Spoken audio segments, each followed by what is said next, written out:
Welcome back. We're going to talk about the career assessment report. And if there are noises in the background, it's because we have lots of dogs and lots of cats here at home. And sometimes they aren't always perfectly behaved. So just ignore the noises if you hear them. Like we have a big dog kind of walking around right now.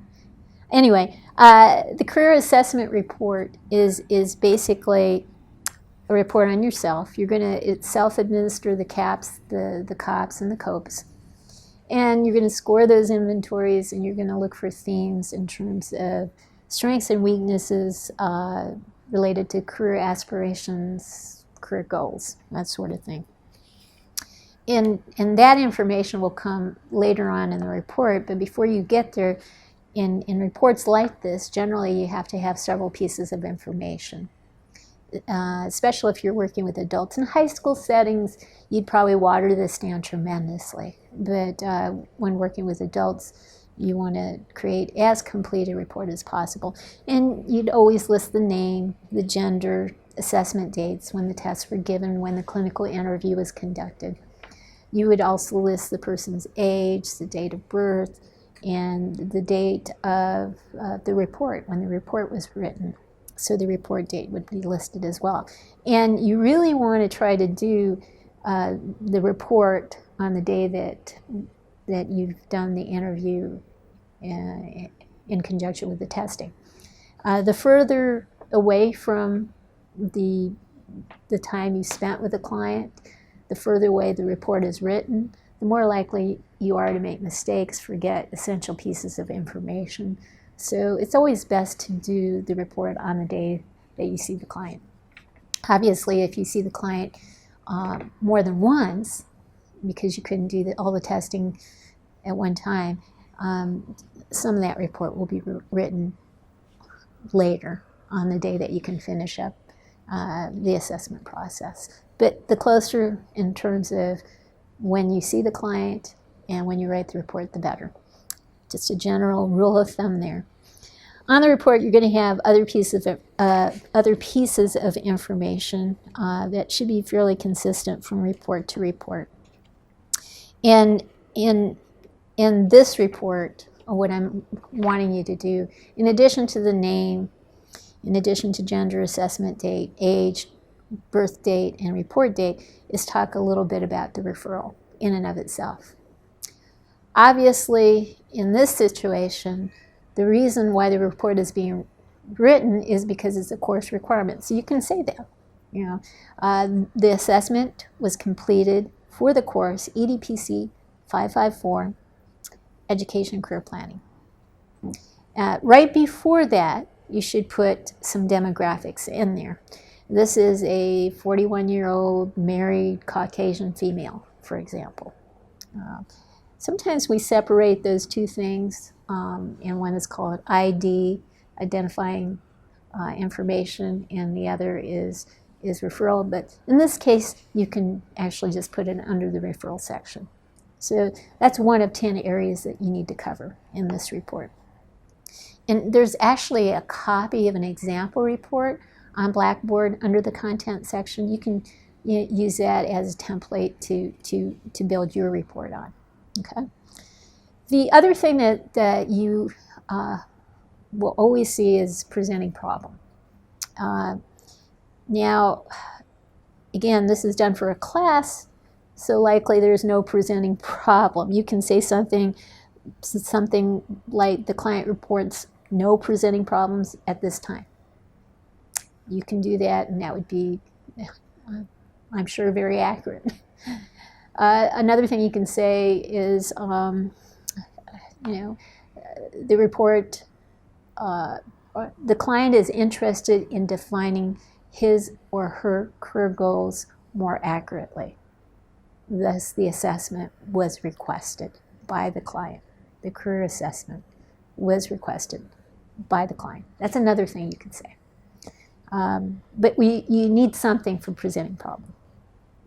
The third thing would be history. And in the history section, you've got lots of different things that you need to cover. And typically we do it in a certain order.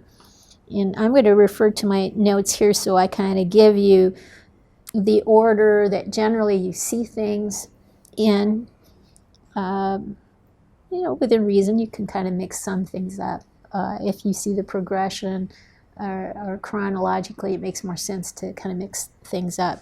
But in general, one of the first things you would talk about is developmental history. Did the person meet developmental milestones on time? Or was there some delay in the developmental process? Another thing you would talk about in this section is the family of origin. Was the person raised with his or her biological parents or adoptive parents? How many brothers and sisters does the person has? What is this person's place in terms of birth order? Just bits and pieces of information revolving around the family of origin. Another area that often is covered is abuse. Is there any history of physical, emotional, psychological, sexual abuse, neglect, that sort of thing. You also will talk about current family situation. Is a person married? Is a person married with children? What's the current situation like in terms of significant others and so forth? Single, living alone, in an apartment, that sort of thing. Another thing you would talk about is the educational history. Did this person do well in school? Highest level of education achieved? That sort of thing. You can even talk about psychosocial variables in relationship to school. You can talk about occupational issues, history of employment, types of work that the person was involved in. You can talk about recreational issues and hobbies, interests. What does this person do for fun, to relax, that sort of thing. Social history, again, is important, and that can be covered in the current family situation or separately. Other things that you would cover in this section would be legal history. Has a person gotten in trouble with the law, DUIs, anything remarkable in that domain. And substance use and or abuse. Those are some things that you would normally cover in this general life history section. History of it, current problems with it.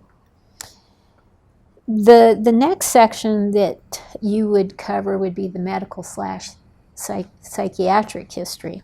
And here you would talk about remarkable medical conditions as well as unremarkable medical conditions. So you have a list of things that you would say this person has not had any problems with.